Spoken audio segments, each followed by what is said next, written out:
Bom, bom dia a todos, ou boa tarde a todos.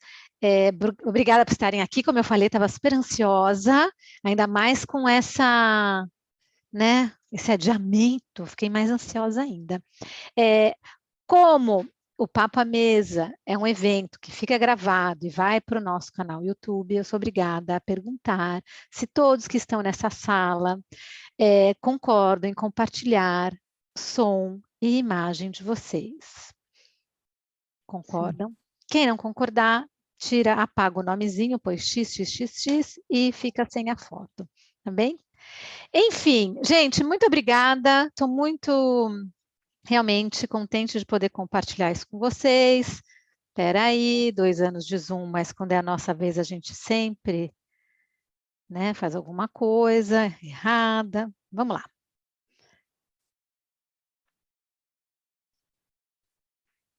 Ok, já entendi. Pronto. Deixa eu só tirar vocês daqui de cima. Ok. Neuza. Bom, só falando rapidamente, o Papo à Mesa foi criado exatamente no mês de março de 2020, quando a era dos confinamentos começou, em função da pandemia de Covid-19, e a ideia era a gente não deixar os nossos seguidores sozinhos e abandonados, e também compartilhar toda essa bagagem que tinha a VeraKiss, não só pela equipe da VeraKiss, mas por todos os embaixadores, todas as pessoas, professores e parceiros, e de uma maneira, entre aspas, lúdica, não de uma maneira científica. Então, o objetivo desse Papo à Mesa é compartilhar e popularizar conhecimentos no âmbito dos alimentos e da alimentação, por meio da apresentação dos escopos, das partes marcantes e da mensagem central de uma obra técnica, científica e literária. Tem sido a maioria literária, com um cunho técnico, nem sempre científico, mas a gente já teve vídeo, a gente já teve avaliação de artistas plásticos, então tem sido muito gostoso e tem ajudado a gente a passar um momento gostoso e de reflexão. E hoje não foi. Espera aí que eu bloqueei. Não, desbloqueei. Ok. Hoje eu tenho o prazer de compartilhar com vocês um livro que eu gostei muito. Cada ano eu gosto de compartilhar, e tenho compartilhado 1 ou 2 livros por ano. E o de hoje é um que me tocou muito, porque toca direto ao assunto que eu trato por meio da VeraKiss. Esse livro é o Apocalipse Cognitivo, de Gerald Bronner, e eu que vou apresentar para vocês, Juliana Grazzini, diretora da VeraKiss. Estudei informação, comunicação, popularização científica, jornalismo científico no meu doutorado. Trabalho com essa questão da comunicação social, eu não trabalho com comunicação de risco, não trabalho com comunicação interpessoal, trabalho com comunicação social. E a questão da alimentação, ela me interpela, ela me incomoda, ela faz com que eu avance e que eu queira um mundo melhor. Por isso que esse livro, além de outros, mas esse me chamou muito a atenção, era aquele livro, fazia muito tempo, em 2008, quando eu defendi minha tese de doutorado, eu lembro que eu li o Sociologia da Obesidade, do Jean-Pierre Poulin, e ele falava aquilo tudo que eu queria falar. E agora, em 2022, aliás, final de 2021, o Gerald Bronner falou tudo que eu tinha vontade de falar. E claro que, como um sociólogo, ele falou bem melhor do que eu. Voltando só para falar que, assim, há muito tempo, então, desde os anos 95, 96, que eu trabalho com essa questão da comunicação e tudo que essa comunicação, ela ajuda ou atrapalha na nossa condição de humano e na nossa sociedade. Era 7 de maio, gente, abafa o caso 14, por causa do meu querido tombo estatelada no meio da floresta. Enfim, o Gerald Bronner, ele publicou esse livro no final, no meio, assim, da segunda onda de confinamento, aqui, e foi um livro que repercutiu muito no âmbito social. Ele é um sociólogo francês, professor de sociologia na Universidade de Paris, membro da Academia Nacional de Medicina, da Academia de Tecnologia e do Instituto Universitário da França. Bom, um sociólogo que entende muito, né, de fisiologia, e ele comenta muito a questão neuronal humana nesse livro. É interessante também que eu vou descobrindo, né? Minha filha está fazendo sociologia, meu filho biologia, a gente vai descobrindo que aqui na França existem vários caminhos e às vezes pessoas para se tornar psicólogos, sociólogos, desculpem, fazem carreira de biologia, ou sociólogos que já entram na faculdade querendo trabalhar com questões mais técnicas, coisa que eu não tinha visto e tenho começado a ver. E ele é muito interessante porque ele escreve esses dados, né, de neurologia, de como o cérebro humano funciona com muita profundidade. E o que eu queria falar é assim, é um livro tão rico, né, que eu vou pincelar algumas partes que eu achei importante, mas é do tipo do livro que não tem um parágrafo, a gente tem vontade de riscar o livro inteiro, de deglutir, de tanto que tem coisa interessante, parágrafo após parágrafo, frase após frase, então assim, ele é muito rico. Recomendo a leitura para quem estiver assistindo ou assistir depois no nosso canal. Eu estou em contato com o Gerard Bronner e a gente vai tentar conversar para encontrar uma editora para publicar, traduzir para o português do Brasil, porque eu acho que é um livro de extrema importância. Então, já fazendo um chamado, se alguém conhecer alguma editora que publicaria um livro com esse tema. Então, isso é a descrição, né, que tem na internet, que tem no Amazon sobre o livro dele, nos jornais, nas principais revistas, ou seja, é como ele traduz o livro dele. A situação é inédita. Nunca na história da humanidade tivemos tanta informação e nunca tivemos tanto tempo livre para tirar dela lazer e conhecimento do mundo. Nossos predecessores sonharam com isso. A ciência e a tecnologia libertariam a humanidade. Mas esse sonho agora corre o risco de se tornar um pesadelo. A onda da informação levou a uma competição generalizada de todas as ideias, uma desregulamentação do mercado cognitivo que tem uma consequência infeliz.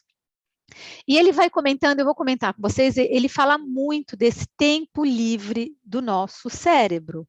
Então, porque nossos predecessores, eles tinham muita coisa para fazer que ocupava o cérebro, mas de uma maneira prática, com atividades braçais, que ocupavam o cérebro, mas não tinha um momento de repouso e para realmente ter essa liberdade de pensar, de se instruir, de ter lazer, de fazer outras coisas. Então, ele comenta muito de como esse tempo livre de cérebro, de pensamento, ele está sendo usado.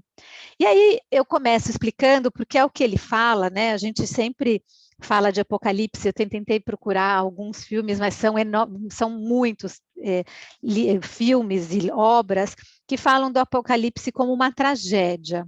Só que ele coloca muito claro, aliás, ele coloca isso no meio do livro, que ele chamou de Apocalipse, que não é uma tragédia, a gente ainda tem tempo de tentar mudar essa direção do que está acontecendo com a nossa intelectualidade e com o tempo livre do cérebro humano, porque a gente tem muito tempo livre, mas a gente ainda pensa de modo pré-histórico.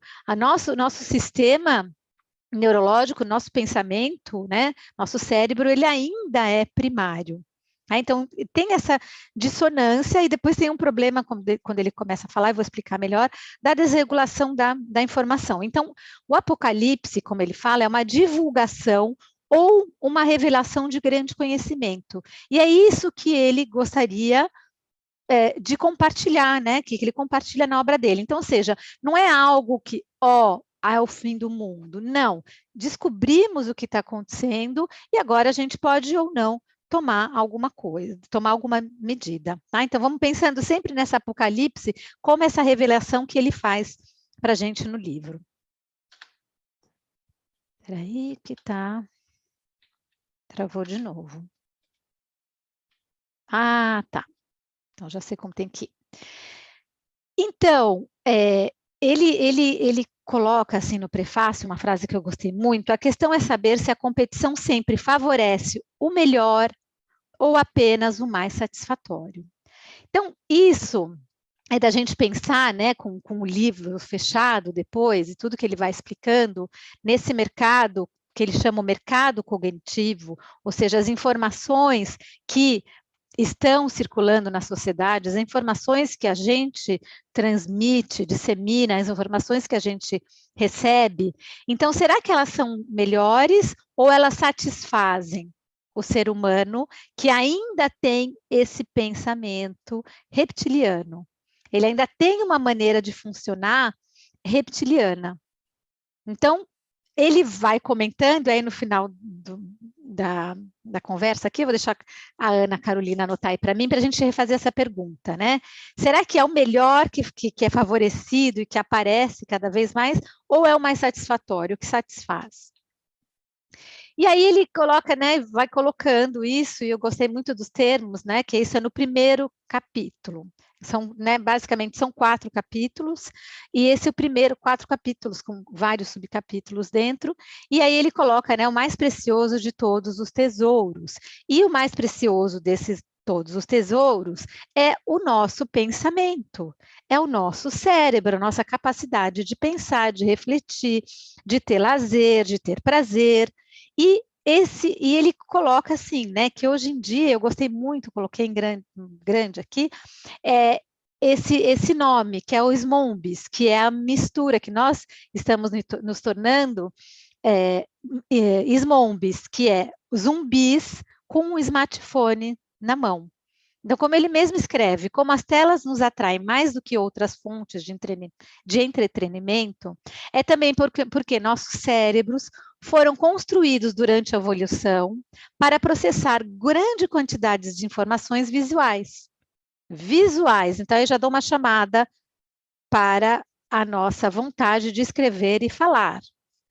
Assim, metade do córtex cerebral humano é dedicado à análise do mundo visual. Por isso que a gente gosta de ficar na telinha, clicando, passando e vendo, e sem ler e sem se aprofundar.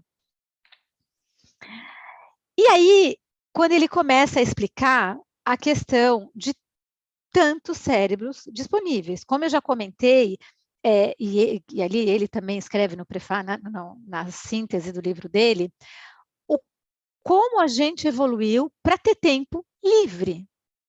E como, em contrapartida, a gente não usa isso para se construir, a gente usa mesmo de uma maneira muito leviana, talvez. Mas por quê? Porque a gente tem, eu vou explicando lá para frente, essa maneira mais simples e simplória de reagir intelectualmente. Estou falando, gente, os seres humanos, nossa espécie em geral. E ele coloca aqui que, assim, que né, os pensadores achavam que com o desenvolvimento da ciência, com essa descoberta do mundo, com esse conhecimento todo, a ciência ela ia responder a tudo. Ela ia liderar, ela ia ser o carro-chefe do mundo. E nós nos tornaríamos, enquanto espécie, uma espécie altamente intelectualizada, uma espécie altamente conhecedora das coisas, uma espécie completamente, não completamente, mas altamente refletidora ou reflexora, não sei, que reflete bastante, e isso não tem acontecido. Então, algumas frases. O sistema visual, se estiver muito focado em uma tarefa específica, pode perder eventos significativos. Então, né, no smartphone, passando rapidinho, a gente rapidamente vai se focando nessa, nem se focando, a gente é tão se dispersa tanto com essa quantidade de informação, essa variedade de informação, que a gente perde o evento significativo ou o foco ou o propósito da gente.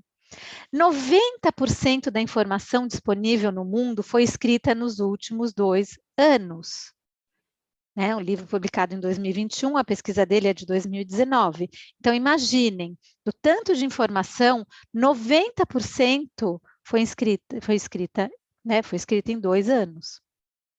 Então, o quanto que a gente tem de informação e o quanto essa informação aparece rapidamente. Eu faço muita brincadeira nos nossos cursos de pedir para os alunos fazerem pesquisa. A Mônica vai começar terça-feira. Ir no Google e brincar com palavras para vocês terem noção de quanto tem de informação. Isso se a gente pega uma área específica, senão tem demais. Nessa cacofonia de informações, o que nos chama a atenção, quais são as propostas que vão capturar o precioso tempo disponível do nosso cérebro? Quais são os produtos cognitivos que têm mais vantagem no mercado da informação, que se tornou metastático? Que ele coloca isso. E é isso que ele vai descrevendo e falando, de novo, como a gente tem esse sistema neurológico e do pensamento, que ainda é reptiliano, que a gente ainda reage muito por estímulos e reações, né? Ligadas ao nosso corpo, né? Ao nosso organismo. Quais são as informações que mais chamam a atenção? Quais são aquelas que nesse mercado cognitivo, hoje em dia, já foi diferente, mas hoje em dia a gente tem que imaginar que informação é um negócio, é um produto. Então, qual é a que chama mais atenção? As falsas alegações se espalham mais rápido do que as negações que a ciência pode lhes trazer e precisam de meses para se afirmar. Então, aqui, como eu tenho uma maioria de profissionais técnicos, especialistas, pesquisadores, essa decalagem, né, esse lapso de tempo, essa separação que existe entre a velocidade da informação, a velocidade com que a sociedade tem andado, e essa necessidade de tempo, de construção da ciência, tem sido um problema hoje em dia. E desmentir é muito mais difícil do que mentir, né? Eu sempre dou o exemplo, se alguém fala, o seu vizinho, a sua vizinha apanha, aí a vizinha sai com o braço quebrado. Até ela contar que nem eu, juro que eu caí no chão, até ela contar que ela caiu e etc., a gente sempre vai ficar com aquela pulguinha atrás da orelha. E é assim que a gente reage. Por quê? Não é o que o Gerald Bronner fala, mas outros estudiosos falam. Nós fomos nos desenvolvendo para se proteger, para que a gente pudesse se proteger, em acreditar na primeira informação que vem. Por quê? Porque a gente não vai ficar comendo veneno ou testando aquela plantinha que queima 20 vezes, não lembro mais, aqui na Europa tem muito aquela plantinha. Enfim, a gente não vai ficar passando a perna naquilo que pica, que queima, que arde 15 vezes. A primeira, opa, eu guardo aquela informação, folhas dessa maneira, toda rabiscadinha, podem me machucar. Então, nós fomos nos desenvolvendo dessa maneira que faz com que a primeira informação é a que fica. Por isso, essa primeira informação é muito importante e ela é difícil de ser desmentida. Nosso cérebro, aí vamos lá, entrando no que é mais valorizado e o que faz mais sucesso. Nosso cérebro acredita mais facilmente em tudo que lhe causa medo. Em outras palavras, os argumentos que causam medo são mais facilmente criados e compartilhados. Então, medo. Vários estudos demonstram que na percepção de riscos, as informações, está cheio de erro, gente, informações negativas têm um impacto superior que as positivas. Tá? Então, aí conforme eu vou falando, vão pensando no que vocês vão lendo. Então, cuidado, sua empresa pode falir. Cuidado, que você vai engordar. Cuidado, tá? Esse pay attention, ele chama mais atenção. Essa cacofonia cognitiva nos submete a outro risco, o da paralisia da ação. Tem tanta coisa acontecendo, tanta informação que para onde vamos, o que fazemos? Será que esse caminho é certo ou não é certo? Né? Então, a gente corre esse risco da paralisia. E outro, que é um termo desse John Suller, que acho que é um filósofo, sociólogo, que ele fala da desinibição digital, que eu acho que é o Humberto Eco que fala, né? Que agora que a internet deu voz aos imbecis. E essa desinibição, não só nesse sentido de que todo mundo pode falar, mas dentro desse espaço as pessoas se permitem, elas se sentem à vontade, elas não têm aquela inibição que elas teriam no mundo real, né?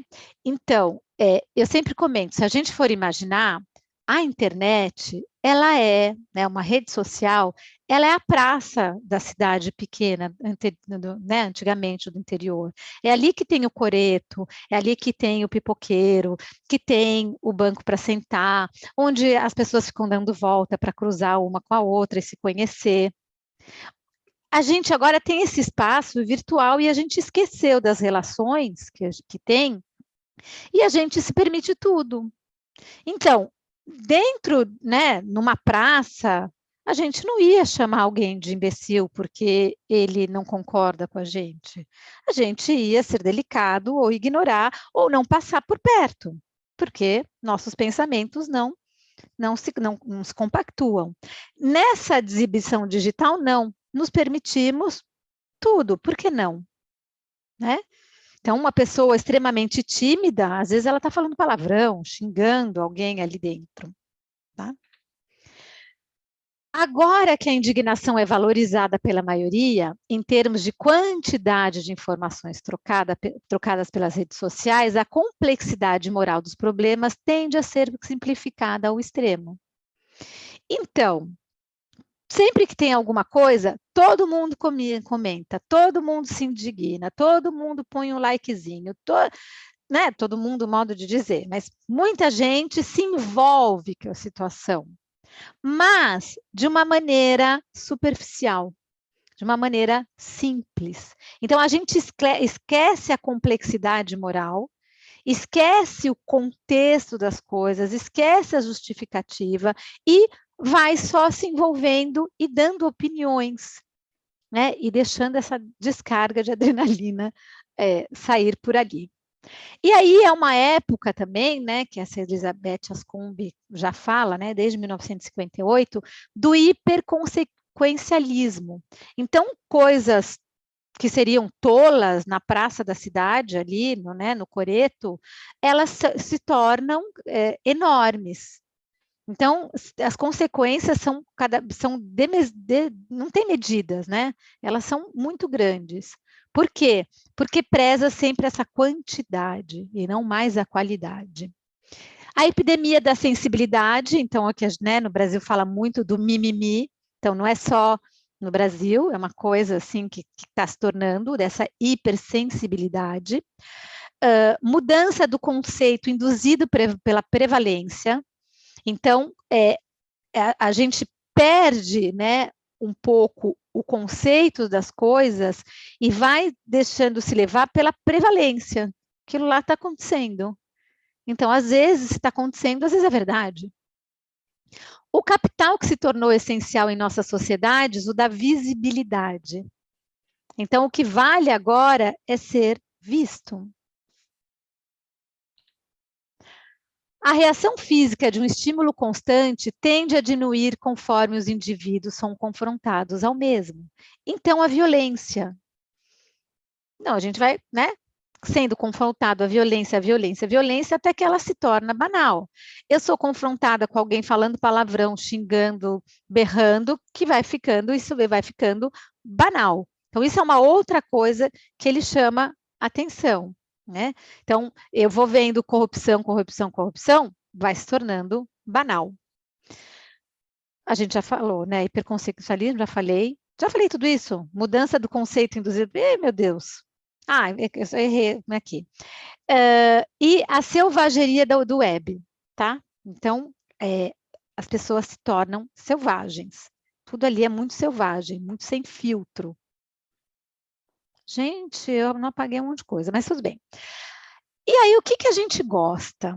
O que que esse nosso modo de reagir neurologicamente, as nossas, né, sinapses para o pensamento, para as nossas reações, ele gosta da surpresa, mesmo que não seja, né, possível. Ele gosta do acontecimento, do fato, do acontecimento aqui, ele leva muito para o lado da fofoca, o inédito e o geralmente impossível. Tá? Então, são as formas que constituem os ímãs poderosos da nossa atenção. Não gostei desse meu coisa que apagou o resto, enfim. Então, aonde, por que que funciona tanto? Adivinhe se você parece com Tom Cruise, tá? Então, a surpresa, veja amanhã o prêmio que você vai ganhar. O acontecimento, fofoca, o que aconteceu, quem fez isso, quem fez aquilo, o inédito, isso nunca aconteceu antes, e coisas impossíveis. Volto àquilo, né? Bom, né, você, quantos por cento você tem de Alain Delon? Tá? Então, isso é o que mais as pessoas gostam. Tá? E ele comenta também, que eu não coloquei aqui, que as pessoas gostam muito também, além da fofoca, da surpresa, do inédito, daquilo que que geralmente é impossível de ser alcançado, as pessoas gostam muito de uma fofoca no sentido de fulano bateu em alguém, gosta, né, dessa questão da agressividade, de quem ousou fazer alguma coisa, é o que chama atenção. Fluidificação, e aí ele começa depois, né? Ele vai explicando e o que chama, então, o que o nosso lado mais elementar gosta de ver, então, a fofoca, o inédito, aquilo que é difícil de acontecer, se tem alguém que apanhou, que abateu, que passou um papel de ridículo, que a gente gosta muito de ver isso, e ele vai colocando que existe agora uma fluidificação, né, entre a oferta e a demanda.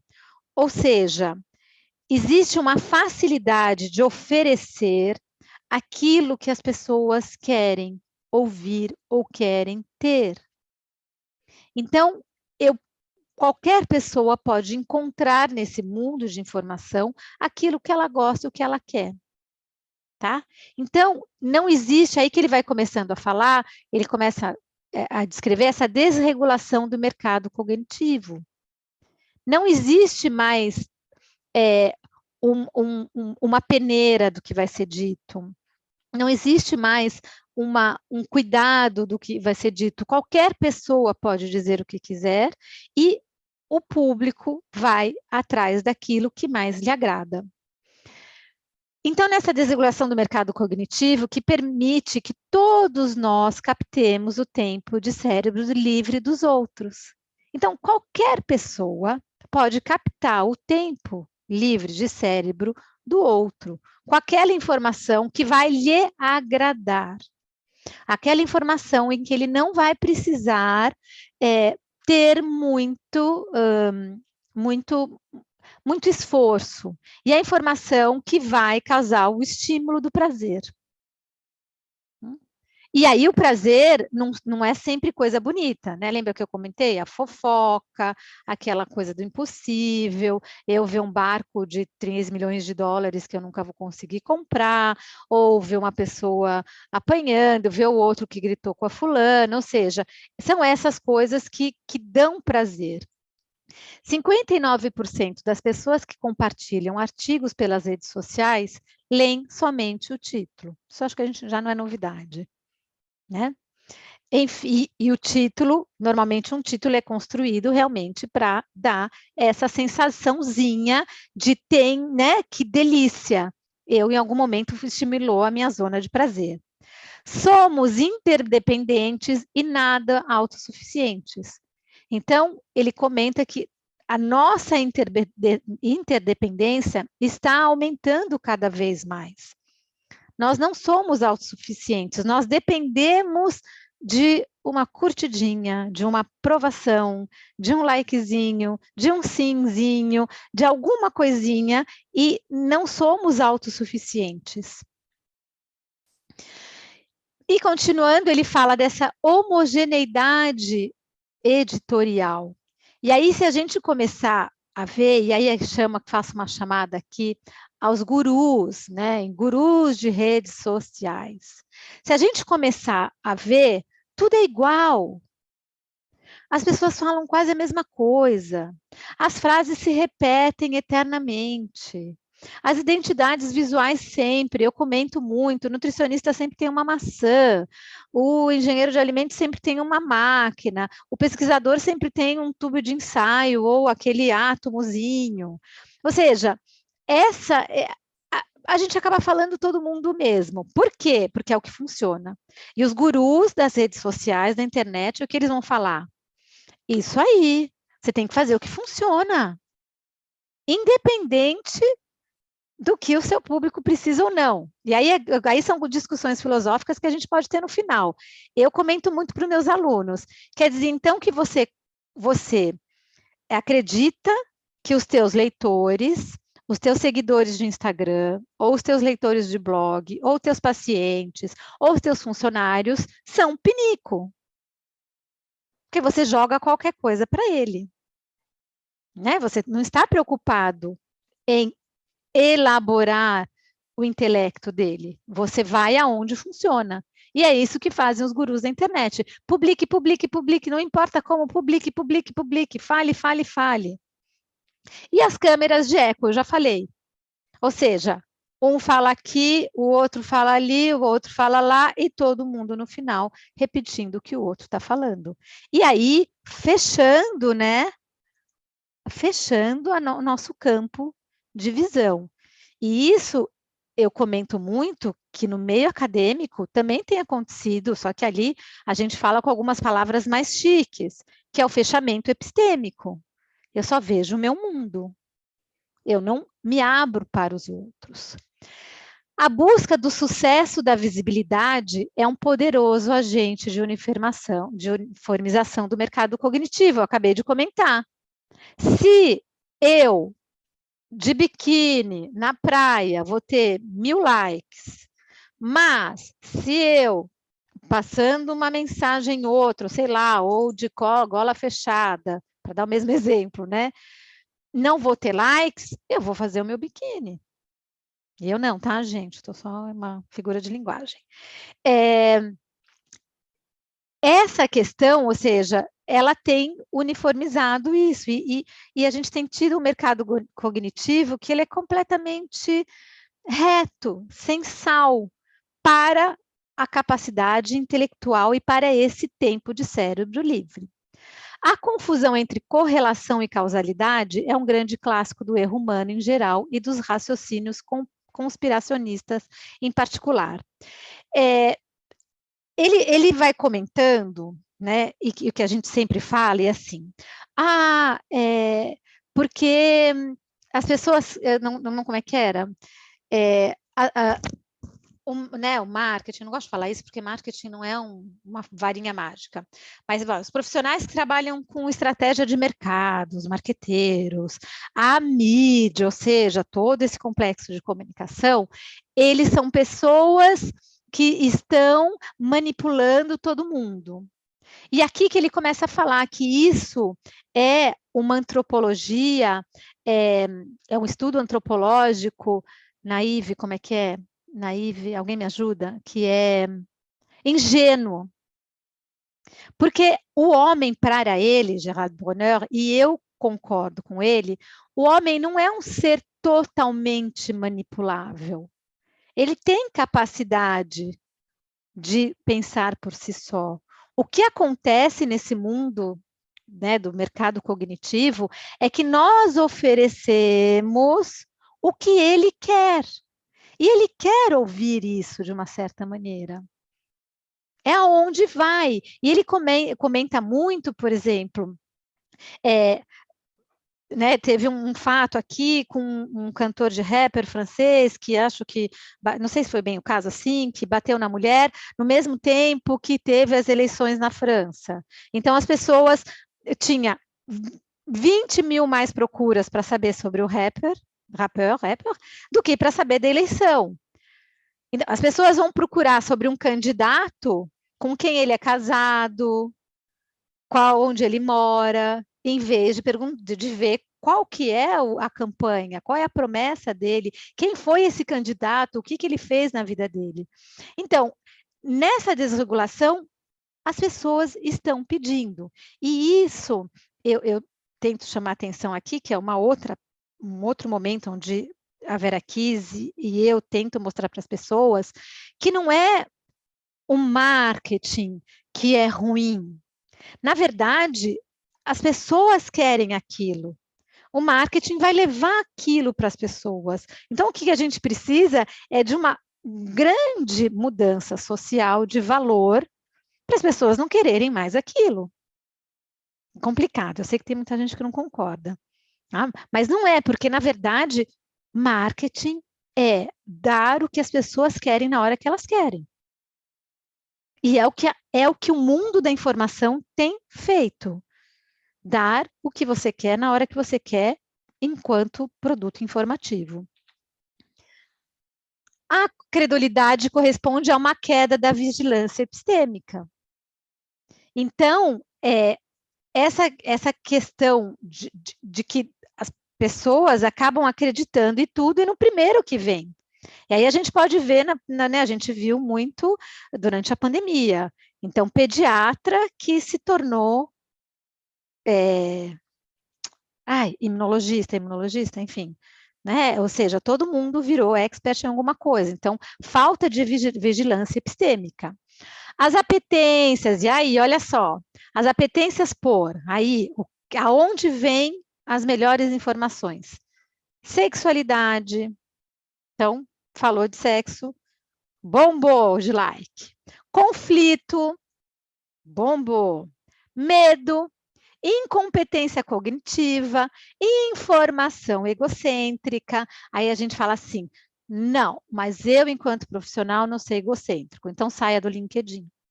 O LinkedIn, para os profissionais de redes sociais, ela é apelidada como a rede egocêntrica. Eu estive no congresso, eu publiquei o melhor trabalho, eu sou o melhor da minha empresa, eu consegui um novo emprego. Então, é uma informação egocêntrica, por mais que seja filtrada por um ambiente social. E todos esses pontos são como um açúcar para o nosso cérebro. Então, por isso que às vezes a gente, né? Ai, puxa vida, eu fiz um post tão legal, e aí quando eu faço um post de uma foto assim, de uma coisa meio horrorosa, e bomba, né? Cheio de likes. E não, eu comento muito, né? A minha conta pessoal, eu gosto de publicar os livros, porque é a minha biblioteca, eu não tenho paciência de aplicativo de biblioteca e tal. E coisas raramente minhas, mas é normalmente foto de natureza, porque eu quero que fique bonitinho, um assim, um assado e tal. Livro, 5 pessoas curtem. Quando eu ponho foto bonita, 20.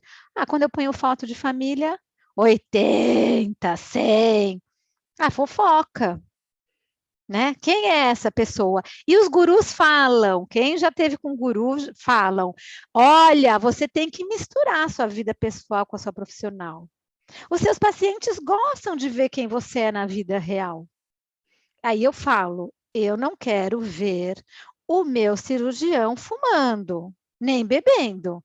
Eu não quero imaginar que ele toma um whiskyzinho. Por quê? Porque eu quero que ele esteja com a mão bem bonitinha para me fazer um corte. Né? Enfim, então depende que tipo de guru a gente tem, tá? A quantidade de energia necessária para refutar as idiotices é superior à necessária para lhes produzir.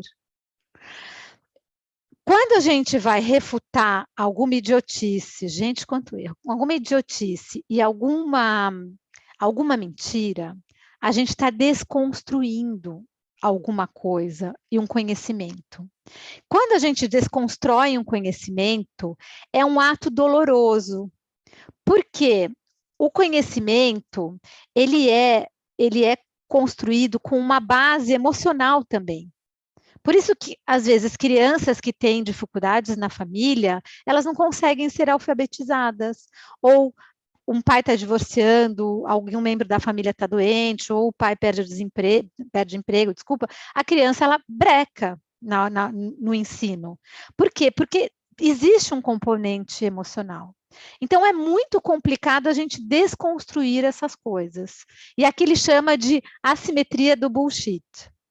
Né? Então, é mais fácil falar besteira, mas desconstruir dentro da gente. Eu acho que todo mundo aqui, né, que já estudou, sabe a dor de que, dependendo da área que a gente estudou, engenharia, nutrição, ciência dos alimentos, sei lá, a vovó sempre falava que tinha que pôr limão no peixe. Aí, quando a gente aprende que não, que bullshit, não precisa pôr nada, limão, dói aquilo. Não é gostoso. A gente queria que a nossa vovozinha estivesse certa, tá? Então, essa parte é muito complicada. Que a gente vive uma epidemia de infoxicação, aproveito para falar aqui, que fake news tem um cunho político. Então, na área de estudos da comunicação, é infoxicação, aquela informação errônea e que está sendo passada para intoxicar as pessoas, tá? Então, a gente tem uma epidemia dessa intoxicação pela informação, dessa infoxicação. Quando um espírito está distraído e que ele deve tomar uma decisão rapidamente, estatisticamente a tendência é endossar falsas crenças. Eu já caí, não sei se os mais jovens lembram, mas eu já caí no negocinho do Silvio Santos na rua. A pessoa vem, te fala, você está fazendo outra coisa, não, não, não, o crediário lá do Silvio Santos, você ganha prêmio, não sei o quê, quando você vai ver, é tudo mentira. E muito, não, estou contando porque isso é engraçado, né? Mas muitas coisas que a gente tem que tomar essa decisão, compre já. Se você não fizer agora, você vai perder. Porque a decisão tomada errada é uma decisão sem pensamento, sem balança, tá? Então, por isso que é legal. Quanto mais rápido funcionar, menos a gente vai pensar profundamente. Já mudei de capítulo. Agora segundo capítulo. O futuro não demora tanto tempo assim. Ou seja, a gente tem que começar a imaginar como é que a gente vai contornar essa situação. Então, já se sabe que a gente tem um pensamento ainda muito, né, uma maneira, não é o nosso pensamento, desculpa, mas a nossa maneira de reagir, de pensar, que é arcaica ainda, né, fisiologicamente falando, que esse mercado sabe o que oferecer, então o sexo, a fofoca, né, o conflito, todas essas coisas que a gente gosta, que dá prazer de ouvir, de ver e de passar o nosso tempo, como é que a gente vai tratar disso? E é bem nesse capítulo que ele fala do Apocalipse, ou seja, é a revelação que ele faz, como é que a gente vai para frente agora? Então ele escreve, o que é deplorável para as democracias do conhecimento não é a qualidade da informação que garante a sua boa divulgação, mas sim a satisfação cognitiva que ela proporciona. Então, não é que não adianta, mas as coisas funcionam e os gurus treinam as pessoas para fazer de uma maneira em que não é a qualidade do que eu estou passando, é o resultado dela. Então, e para eu ter um bom resultado nesse mercado desregulado, eu tenho que dar satisfação cognitiva para as pessoas. E não é todo mundo que fica satisfeito cognitivamente depois de ler um livro de 100 páginas com um monte de interrogações. Voltando, o que as pessoas gostam, né? Do que nós, quanto espécie, gostamos do conflito, do sexo, da surpresa, do inédito, do quase sempre impossível alcançar. Então, é aquilo que a gente fala. Olha, você tem que bombar. Ok, você quer que a sua conta seja viral ou orgânica? Viral não. Viral ou orgânica? Mais vale ter 1.000 seguidores ou 10 de qualidade? São coisas que a gente tem que começar a questionar esses gurus. Tudo acontece como se os meios de comunicação de massa fossem empresas de manipulação que visam escravizar as multidões, padronizando-as e oferecendo-lhes apenas uma cultura de fuga e entretenimento, em vez de lhes confrontar com a realidade do mundo em que vivem. Aí aqui que ele desenvolve mais essa questão da antropologia. Meu Deus, perdi de novo a palavra. Ingênua. Ele fala, né, antropologia ingênua. Porque, na verdade, as empresas, elas não estão manipulando as pessoas, as empresas querem seguidores, elas querem audiência. Então, se eu vou colocar no canal 1 um programa que tem algo mais intelectualizado, onde as pessoas tenham que gastar cérebro, onde não tenha conflito, onde tenha alguma coisa mais elevada, e no canal 2, o canal 2 vai oferecer um filme de conflito ou uma noite erótica, o que vai acontecer? Aquele canal 1 vai à falência. E aí ele demonstra, né, com a pesquisa dele, como é que essa oferta cognitiva tem se desmantelado em busca do resultado. Então, vamos atrás da busca do resultado e não da qualidade. Isso depois eu queria comentar com vocês, porque eu concordo com ele, mas muita gente acha que não. E eu concordo que, na verdade, o mercado oferece o que o público quer. E agora tem sido cada vez pior, cada vez mais para baixo, porque abriu-se a porta, né, para todo mundo dar aquela... Porque antigamente, assim, né, ele comenta, antes, na 1 e na 2, eram programas mais similares e que se seguravam e que tinham uma certa qualidade. Mas a partir do momento que a 3 coloca aquela coisa lá embaixo, todo mundo tem que começar a descer também, ou senão vai falir. O principal risco para o jornalista é muito mais de se trancar em fontes de informação que vão na mesma direção.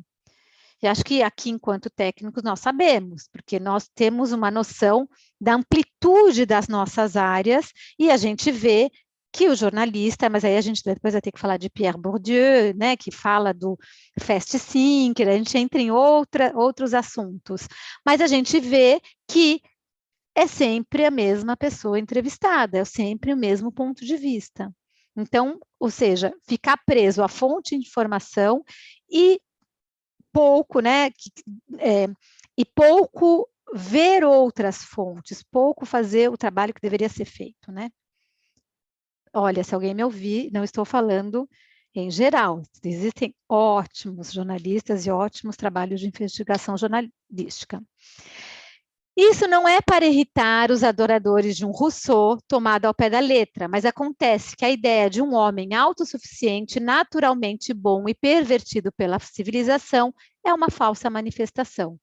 Então, é uma coisa que, para mim, né, eu adorei lê-lo, e talvez seja, né, o apocalipse de vocês, que não, o homem não é pervertido e bonzinho, e ó, estou aqui, e tudo que me acontece é porque tem um complô no mundo, um ser maior que está sentado ali e que manda no Trump, e que manda aqui, e que faz com que a indústria produza coisa ruim. Não, o homem faz escolhas também. Não pode haver projeto de educação libertária que não leve em conta a existência dos grandes invariantes que nos caracterizam. E é nisso que ele fala. Como é que nós pensamos? Como é que nós reagimos? Por que esse tipo de informação faz tanto sucesso? E claro que a gente pode entrar que existem outras coisas, né, lógicas de mercado, entre outros. Mas se a gente não tiver noção de que estamos corroborando para um mundo onde a gente vai oferecer aqueles pontos, né, o inédito, o conflito, a fofoca para as pessoas, porque nós também queremos sobreviver nesse mundo da comunicação. Quando a gente não olhar de frente para isso, a gente vai continuar seguindo os gurus. Ah, tem que ter conta Instagram. Então, vou ter. Como é que é? Publique, publique, publique. Tá? Ou seja, enquanto isso, não vai ter educação libertária. Este desejo de eliminar intermediários e regulação dá todo o poder à demagogia cognitiva. Enfim, até, né, tem uma pessoa querida que ela vai saber que eu estou falando nela agora. Para algumas pessoas que viveram na carne mesmo, aquela dificuldade do mundo pré-internet, que para você dar a sua opinião, para você escrever um livro, para você falar do seu estudo, para você aparecer para o mundo, quem viveu essa área, que era muito difícil, você dependia de um editor, você dependia de um jornal, você dependia da boa vontade de qualquer pessoa, não havia essa liberdade tão grande. Muitas dessas pessoas defendem essa eliminação dos intermediários e essa falta de regulação. Eu vivi, mas eu acho que está muito mais complicado não ter intermediário e não ter regulação. Eu sou a favor, não tenho ideia como, mas de uma regulação e de um intermediário. Por quê? E isso, né, nas ciências de popularização científica, que a gente coloca sempre, que tinha o primeiro homem, o cientista, o segundo homem, o público leigo, não sei se é nessa ordem, e o terceiro era o mediador, o jornalista. O que acontece? Esse mediador, ele consegue filtrar, né, no melhor dos mundos, ele filtra, ele adapta a linguagem e ele leva para aquele leigo da melhor maneira. Sem essa pessoa no meio, sem essa pessoa que entende de levar a informação, a gente vai pecando no levar essa informação. E eu defendo, e tanto é que na minha tese de doutorado eu defendo até um quarto homem, porque o jornalista não tem tempo de entrar nos meandros da ciência. Eu defendo esse quarto homem. Quem quiser saber, é Moles e Olife, acho que é de 1971 ou 73, que ele fala desse terceiro homem. E, bom, enfim, e no final, essa aqui é a conclusão dele, né? Ele coloca, exceder esse teto civilizacional, ou seja, esse patamar que a gente chegou, onde a gente tem muito tempo livre de cérebro, mas a gente pode, né, estimular isso, só que talvez não esteja acontecendo, só pode vir de nossos recursos intelectuais, ou seja, da nossa capacidade de projetar uma engenharia de inteligência coletiva que nos permita ultrapassar os limites dos nossos cérebros individuais. Eu vou até repetir porque essa frase é maravilhosa. Exceder esse teto civilizacional só pode vir de nossos recursos intelectuais, ou seja, de nossa capacidade de projetar uma engenharia de inteligência coletiva que nos permita ultrapassar os limites dos nossos cérebros individuais, que é aquele cérebro individual que gosta do conflito, que gosta da fofoca. Como é que a gente vai ultrapassar isso? Tem que ser com uma engenharia de inteligência coletiva. Não pode haver projeto de educação libertária. Ah, que horror. Eu de novo. Esqueçam isso. O uso do pensamento crítico e do que geralmente chamamos de nossa racionalidade requer um caminho mental mais lento, mais intensivo em energia e, portanto, mais doloroso, que nem sempre pode competir com o sucesso dos prazeres cognitivos instantâneos. Tá? Então, assim, enfim. E aqui nessa parte, né, nem sempre pode competir com o sucesso dos prazeres cognitivos instantâneos, eu chamo a atenção de o que eu quero para o meu público, para onde eu quero levar o meu público. Eu quero o meu sucesso instantâneo, e vou levando essas pessoas ladeira abaixo. E aí, a Simone está até aqui, né? E a gente estava conversando essa semana, que assim, para mudar esse mundo, a gente tem que ter pessoas que queiram imaginar um mundo diferente e um mundo de informação que eleve, né, que eleve o nosso público, que eleve essa capacidade intelectual, que faça com que essa nossa maneira de reagir, que ainda é antiga e arcaica, ela possa ir mudando aos poucos. Mas para isso a gente tem que ter gente que não queira só ter like, que não queira só encher, ou seja, que queira ter missão. O que é muito interessante é que os projetos mais jovens hoje em dia, mesmo que tenham uma lógica de mercado, eles estão sendo mais pautados em missões, né? Numa missão, não é só mais vender banana, é vender uma banana que, tá?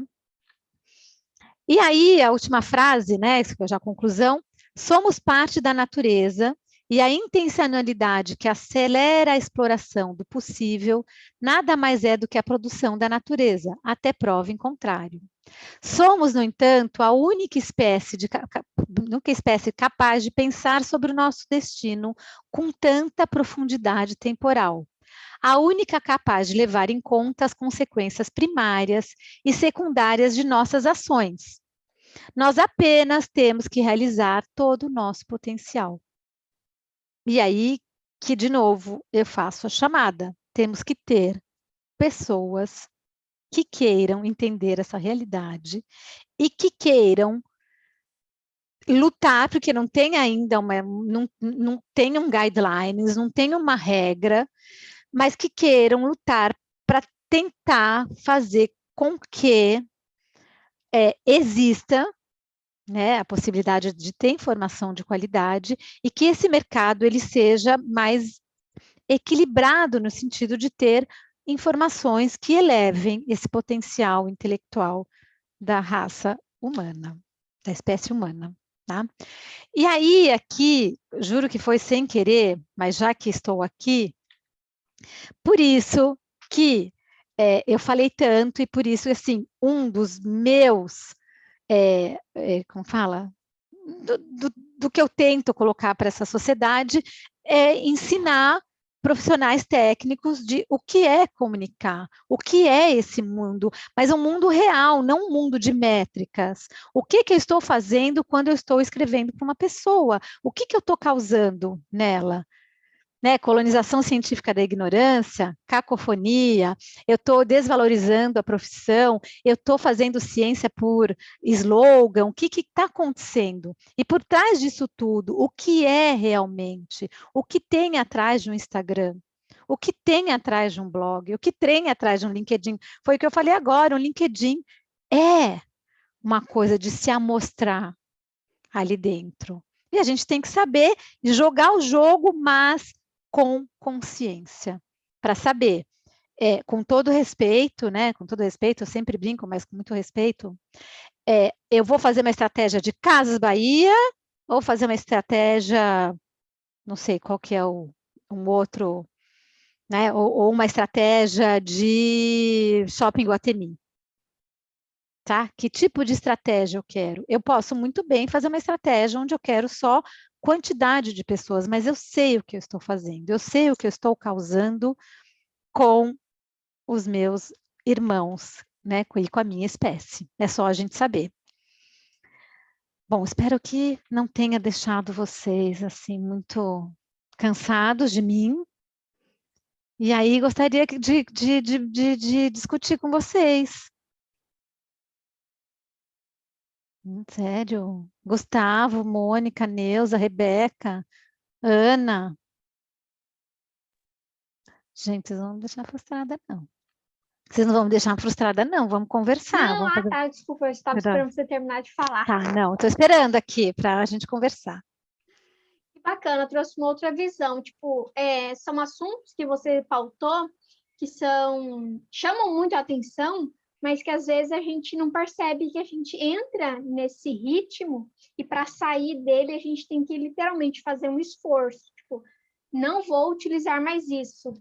Desviar a sua atenção para coisas que são vulgares e que não acrescentam nada na nossa vida, essa é a verdade. Saber da vida do vizinho não acrescenta nada na sua vida. A não ser que esse vizinho seja algo assim muito importante intelectualmente e que te passe uma informação. Então, desmistificar e sair desse panorama, às vezes, requer um esforço intelectual que às vezes a gente não se dê ao trabalho. Eu achei essa parte tipo, muito bacana, que traz outra visão. Só lembrando uma coisa assim, né? Quando eu vou pensando e lendo esses livros, eu vou colocando muito paralelo ao setor dos alimentos, da alimentação. Mas o Gerald, ele vai dando toda uma entonação para a política atual. Tá? Só assim, só para falar para vocês, ele vai levando ao pensamento de por que chegamos a esses tipos de candidato.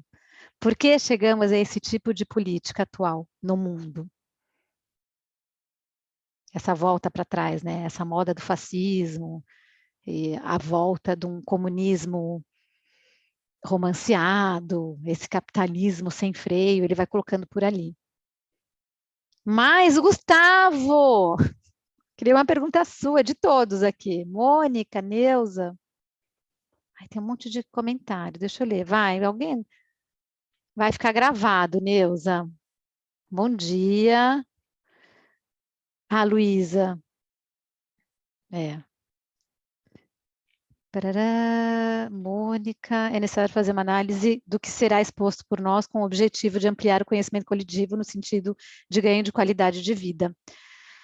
Sim, Simone, é pensar quem eu quero ser, porque também, assim, quem eu quero ser, né? E eu falo muito, porque aí a gente entra num jogo de popularização científica e num jogo de estar, ou seja, né, de virar o estar, virar um influencer.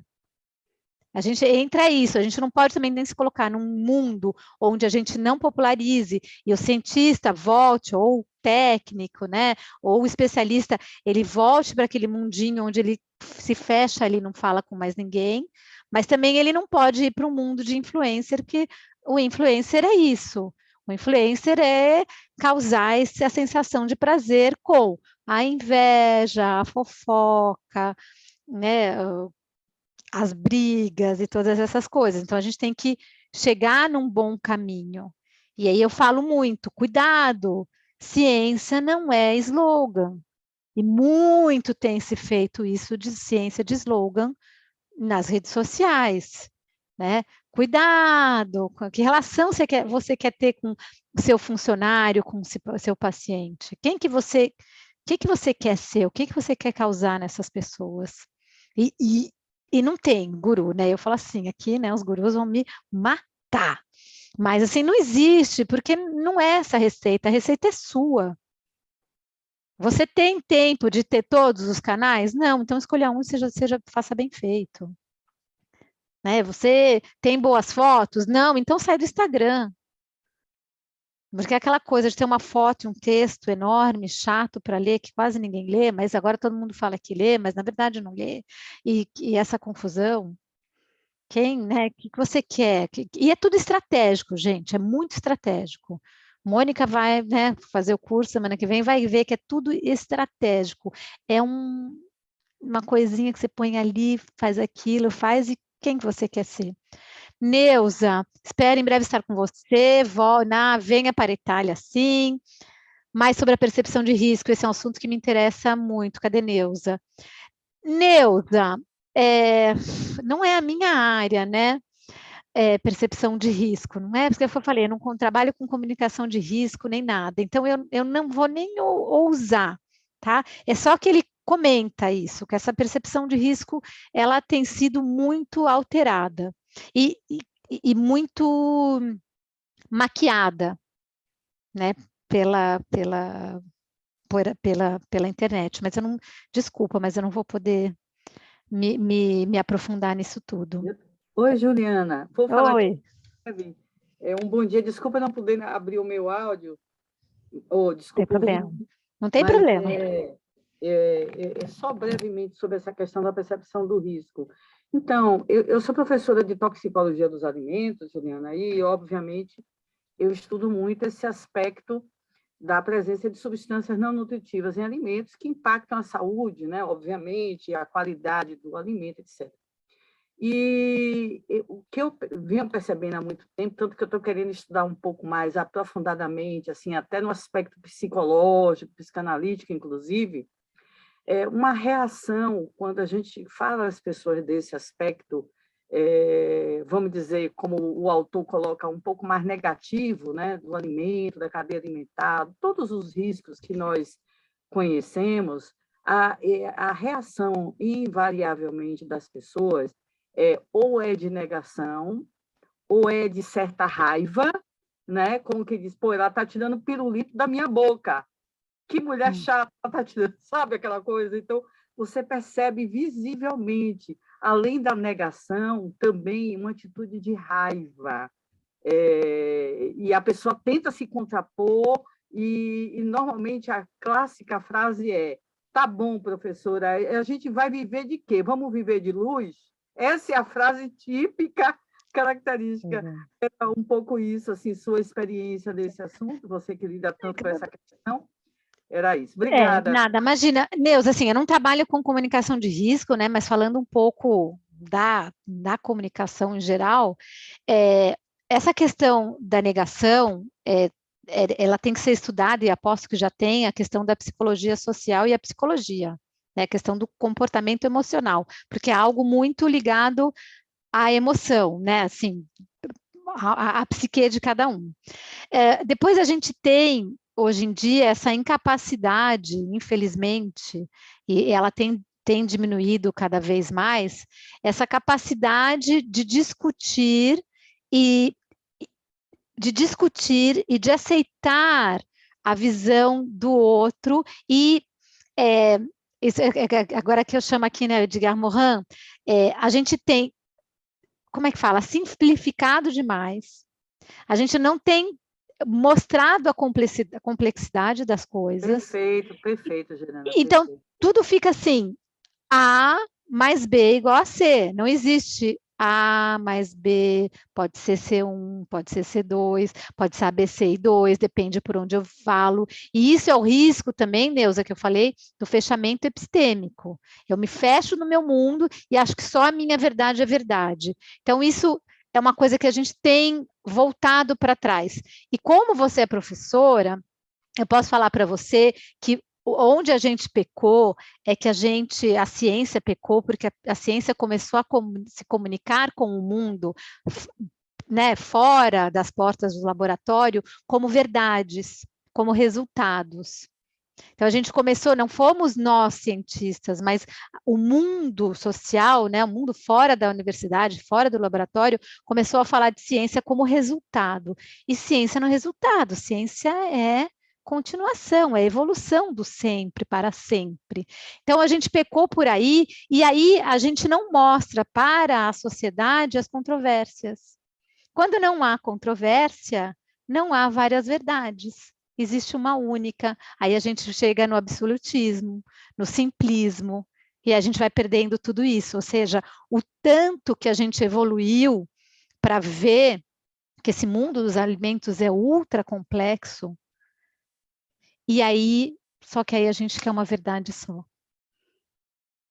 E não podemos, a gente tem que lutar para mostrar que não é verdade, por isso, tem que ter. Então, mas eu não sei te falar muito mais, né? Acho que você tem que, isso, que a EFSA trabalha, mas a EFSA trabalha com avaliação de risco, ela não trabalha com comunicação de risco, porém, eles têm agora um projeto de comunicação de risco. Eu vou tentar procurar para te mandar. Que maravilha, Juliana, agradeço muito. Me dá um toque ali no WhatsApp para eu te mandar. Gustavo voltou. Gustavo, você voltou, Obrigada, eu queria ouvir você. Juliana, pelo comentário, viu? Muito legal. Imagina, à vontade, me chame lá. Ô, Gustavo, eu queria te ouvir. Acho que ele não está podendo falar. Mônica, alguém, mais alguém? Eu tão feliz com... o Gustavo vai falar. Oi, vocês me ouvem? Sim, super bem. Eu tentei ligar a câmera aqui, mas travou tudo, então eu vou ficar sem, desculpa. Não tem problema. Achei bem interessante, Juliana, gostei muito do tema, né? E eu também, inclusive, trabalho com comunicação científica, e às vezes eu me pego justamente nesse dilema, né? Porque a gente tem que atingir o público, um público mais amplo, mas será que só atingir esse público basta, né? Tipo, produzir conteúdo e conteúdo, que é o que é demandado da gente, né, pelas redes sociais e tudo, só que sem ter tempo para realmente produzir um conteúdo que chegue com profundidade nas pessoas, né? Sim. E então esse acho que é um dilema justamente que você colocou na sua apresentação da gente ter esse desafio, né? Será que a gente quer só alimentar mais essa cacofonia, como você disse, né? Como Sim. a gente está contribuindo, né? Então esse Sim. é o que eu fico me indagando às vezes e tento às vezes pôr um pé no freio nessa produção de coisas sem tanta profundidade, só que ao mesmo tempo a gente tem essa demanda de produzir, né? Fica pesando essas duas coisas. Sim, não, é complicado, né, Gustavo? Você é jornalista, Gustavo, ou é pesquisador? Eu sou da área de alimentos, cientista de alimentos, e me especializei em divulgação científica, né, Científica. no LabJOR da Unicamp. Ah, Labjor, que legal. A Simone quase veio, não conseguiu vir. Ah, legal. Então, assim, é muito complicado, né? Porque quando você vê por que Globo e SBT estão sempre ali indo, puxando para baixo? Porque tem audiência. Então é complicado, porque como sobreviver nesse mundo? Porque se você começar a fazer diferente, pode ser que você coloque também algumas coisas em risco. Então é muito delicado mesmo. É difícil, né? E agora, assim, você como especialista em divulgação científica, você sabe que é só para os outros, né? Uma coisa que a gente tem que começar a imaginar que talvez facilite é a gente começar a escolher nosso público, né? Que não exista mais um público geral. Eu acho que é uma das coisas. Se a gente começar a escolher falar com idosos dessa idade que mora nessa região, acho que a gente vai, sabe, assim, tentando e com mensagens mais certeiras. Se a gente acaba Segmentada. segmentadas. Mas eu te entendo, é muito complicado, né? O que eu faço? Sobrevivo ou salvo o mundo? Até porque para produzir coisa de qualidade, ou de profundidade, demanda tempo, né? Muito, Você muito. depende, às vezes, de uma matéria bem apurada, tudo, com mais de semanas, né, de preparação. Será que Sim, quem tem, às vezes os veículos não têm esse tempo para te esperar, né? Nessa não. lógica tão acelerada que é de hoje. Não, e essa parte, né, eu sei, essa questão, depois se você quiser, tem um livro muito legal, Françoise Tristany Poteau, que ela, né, Sociologia do Jornalismo, e ela conta, para sobreviver nesse mundo, você tem que fazer todas as matérias que te pedem, e para fazer todas as matérias que te pedem, você não pode, né, fazer uma, e fazer uma pesquisa, e ver todas as fontes, não dá tempo, não dá tempo. Uhum. É um mundo cruel, né? Enfim, mas vamos trabalhar, bom te conhecer. Mônica, quer falar alguma Igualmente. coisa? Vamos te conhecer e vamos trabalhando juntos. Não, minha cabeça está meio bugada. Ai, não, mas aí a partir de É terça você muita vai... informação, mas é interessante, é uma reflexão muito pesada, assim, às vezes, né? Um olhar diferente para tudo aquilo que a gente vem estudando durante muito tempo. E realmente faz uma diferença quando você faz esse filtro na informação, você consegue passar uma coisa mais clara, porque as pessoas realmente confundem, elas pegam aquilo que vão agradar a elas, daquilo que você fala, né? O que for mais confortável para elas, elas seguram, o que não for confortável para elas, elas vão e nem... Mas era justamente o que ia fazer alguma diferença, o que ia ser melhor para ela. Enfim, Mas é difícil, né? né? Mais ou menos, não a mesma coisa, mas é complicado. Eu entendo que seja complicado. A gente tem que começar a fazer um movimento para puxar a corda para o outro lado. Mas é complicado, porque você vai falar, a pessoa quer ouvir B e tem 900 pessoas que falam B. Talvez ela nunca ouça que existe A. É muito complicado, então é bem difícil. E eu vejo, por exemplo, agora falando de comunicação, né, talvez o Gustavo, mas algumas pessoas são aquelas que não ao guru. Mas as pessoas querem um guru. Porque elas querem alguém que dê um guidelines e prometa, daqui a 10 dias você vai ter 50 mil seguidores. E você vai ser um star. Difícil, então, também, né? Então, eu falo a mesma coisa, eu fico aqui falando para as poucas pessoas que querem fazer um mundo diferente. As outras querem ter um guru. Né? E hoje eu fui na farmácia, ali, cápsulas para, que agora está chegando o verão aqui, né? Para bronzeamento. As pessoas querem a cápsula para se bronzear, indiferentemente da quantidade de melanina que elas tenham. Né? Enfim, mas é interessante, assim, mas é uma discussão. Vamos continuar. Se alguém, Gustavo, se você, né, o Labjor, não sei, se alguém conhecer uma editora que gostaria de traduzir esse livro, falem comigo, que aí eu coloco autor e editor né, em conjunto para conversarem, porque esse livro tem que ser traduzido para o português. Já foi traduzido para o espanhol, tem que ser agora para o português. É um livro muito rico para a gente ler. Tá bem? Gente, obrigada e encontro quem tiver... é verdade, Gustavo, se você tiver conhecimento ali, por favor, comente do livro e a gente tenta colocar isso para frente. Tá bem? Gente, muito obrigada. Semana que vem tem Papo à Mesa. Normalmente era 15 dias, mas deu ruim, mas tem. Semana que vem a gente vai falar um pouco de tecnologia. E para quem quiser, a gente se vê semana que vem. Ana Caroline, guarda sua agenda, Simone. A gente se vê, então, no acomida.com para aprender sobre esse mundo por trás das telas e tentar fazer o nosso projeto, que seja o que ele for, mas com bastante consciência. Saber que eu fiz aquilo porque eu quis, não porque o guru me falou.